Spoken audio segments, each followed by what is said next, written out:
Hello and welcome to the class. আজি ক্লাছত আমি আলোচনা কৰিম ইনপুট ডিভাইস অৰ্থাৎ ইনপুট ডিভাইস কাক কোৱা হয় যেটো কম্পিউটাৰ সেটআপ আছে যেটো কম্পিউটাৰৰ ভিতৰত বা বাহিৰত যিবিলাক বস্তু থাকে ইয়াৰ ভিতৰত ইনপুট ডিভাইস কোনখিনি হয় তো আমি লাস্ট ক্লাছত গম পাইছো যে হার্ডওয়্যার কাক কোৱা হয় হাৰ্ডওয়্যাৰৰ তিনটা ভাগ কৰিব পাৰি আমি ইনপুট ডিভাইস আউটপুট ডিভাইস আৰু ষ্টৰেজ ডিভাইস তাৰে এটা হল ইয়াতে ইনপুট ডিভাইস তো ইনপুট ডিভাইস কাক কোৱা হয় input device basically means getting data into the computer is processed. For example, keyboard, mouse, trackball, touch pen, touch scanner, pointing stick, touch scanner এই গোটেইখিনি বস্তু মিলি হল এই যিবিলাক জয়ষ্টিক বারকোড রিডার এবিলাকো কোৱা হয় input device. That means input device basically means the getting data into the computer is called the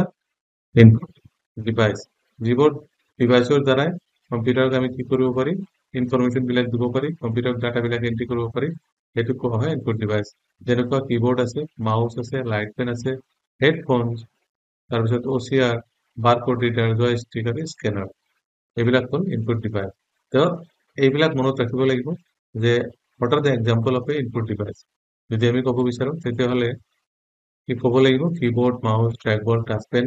these are all example of the input device. Next আমি জানিম যে আউটপুট ডিভাইস কাক কোৱা হয় output device মানে যেটো বস্তু আমি কম্পিউটাৰত এন্ট্ৰি কৰাৰ পিছত য'ত আমি দেখা পাওঁ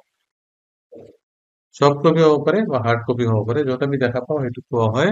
output device output basically means getting data out of the computer. For example, monitor, printer, speaker, headphones, modem, fax, webcam আৰু microphone এই গোটেইখিনি হল আউটপুট ডিভাইস যেটো ডিভাইসৰ দ্বাৰা কম্পিউটাৰ আমি কম্পিউটাৰ তে ইনফৰমেশন খিনি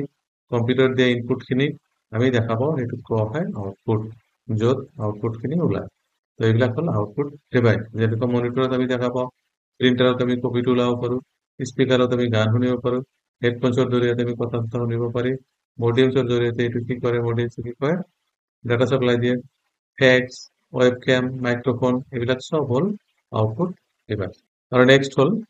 storage device storage device are both input and output device storage ডিভাইসটো কিন্তু আকৌ দুটাই হ'ব পাৰে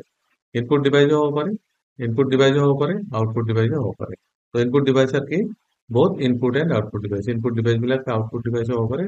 output device হ'ব পাৰে input device হ'ব পাৰে output device এটা হৈছে input device so storage device are for both are input and output device in one. A storage device is a place to keep data that has been processed so that it can be retrieved at the later time to be used again. যে আমি যেতিয়া computer কিবা এটা কাম কৰো computer কামটো কৰাৰ সময়ত কম্পিউটাৰ যিখিনি ডাটা আমি এন্ট্ৰি কৰো এই ডাটা বিলাক সেভ কৰিবৰ কাৰণে ডাটা বিলাক ষ্টৰ কৰিব কাৰণে এটা ষ্টৰেজ ডিভাইস লাগে ডাটা বিলাক সেভ কৰিবৰ কাৰণে এটা ষ্টৰেজ ডিভাইস লাগে এই ষ্টৰেজ ডিভাইসটো কোৱা হয় ডাটা ষ্টৰেজ ডিভাইস তো এনেকুৱা কি ডিভাইস আছে যা আমি ডাটা বিলাক ষ্টৰ কৰিব পাৰি লাইক ইয়াতে আছে কি হার্ড ড্রাইভ বা hard disk floppy disk CD drive magnetic tape flash drive pen drive আর র্যাম আৰু রম ইয়াতে দিয়া আছে এইটো হার্ড ডিস্ক কয় এইটো র্যাম কয় এইটো রম কয় এইটো সিডি কয় এইটো টেপ ড্রাইভ এইটো পেন ড্রাইভ এইটো মাইক্রো এসডি আৰু এইটো ফ্লপি ডিস্ক তো এইবিলাক গোটেইকেইটা হল স্টোরেজ ডিভাইস সো আজি ক্লাছত ইমানে নেক্সট ক্লাছত আকৌ আমি আলোচনা কৰিম